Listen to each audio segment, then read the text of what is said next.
my father cleaned toilets when I was growing up. He had two full-time jobs cleaning toilets, and he cooked for a family on the weekend to make additional money because he wanted my mom to be a stay-at-home mom. And he went to night school 2 or 3 nights a week to get his GED because he left home, Athens, Georgia, at the age of 13 years old. My last name, Elder, is not the name of my dad's biological father. He never met him.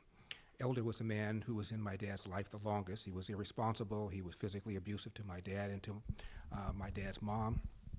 And one day at the age of 13, my dad comes home and starts quarreling with his mother's then boyfriend. She sides with the boyfriend and throws my father out of the house, never to return. Athens, Georgia, Jim Crow South, at the beginning of the Great Depression. My dad took any job he could, ended up becoming a Pullman porter. They were the largest private employers of blacks in those days, and traveled all around the country, this little black boy from Georgia, and he came to a state called California once. And he was amazed at how sunny it was, people seemed to be less racist, and you could walk through the front door of a restaurant and get served.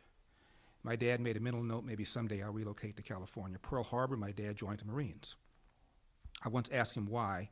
Anybody who's in the military, Colonel, you know what I'm going to say. My dad gave 2 answers. He said, number 1, they go where the action is, and number 2, I love the uniforms.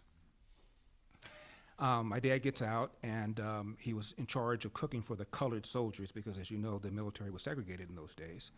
And he goes back to Chattanooga, Tennessee. My dad could look at a cake and tell you what's in it. He wanted to get a job as a short order cook, and he walks around all day, and he's told, we don't hire niggers. My dad goes to an unemployment office. Lady says, you went through the wrong door. My dad goes out to the hall, sees colored only, goes to that door to the very same lady who sent him out. My dad came home to my mother and said, this is nonsense. I'm going to LA. I'm going to get me a job as a cook, and I will send for you. My dad comes out to LA, walks around for a day and a half. I'm sorry, you have no references. My dad said, need references to make ham and eggs? Goes to an unemployment office, this time just one door.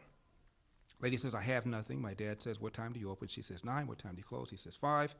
And he sat in a chair for a day and a half. She calls him up. She says, I have something.